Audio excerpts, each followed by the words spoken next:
បាទឥឡូវកូនមូលអប់ល្អណាស់អ្នកចូលល្អឥឡូវចាំមើលស្មាត់ខាងទូ6គាត់វាយឬគាត់ធ្វើម៉េចអូគាត់វាយហើយបេះស្អាតត្រង់លើគាត់ស្នេហ៍ចិត្តថាវាយគាត់ទៀត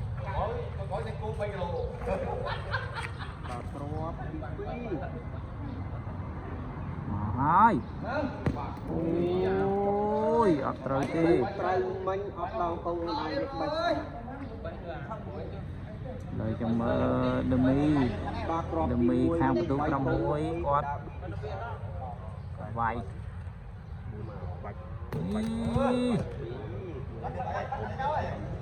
បាទ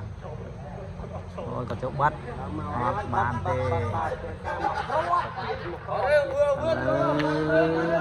បន្ទុកខាង11បាទគឺចូលអូអត់បានទេបានស៊ីតែមួយទេ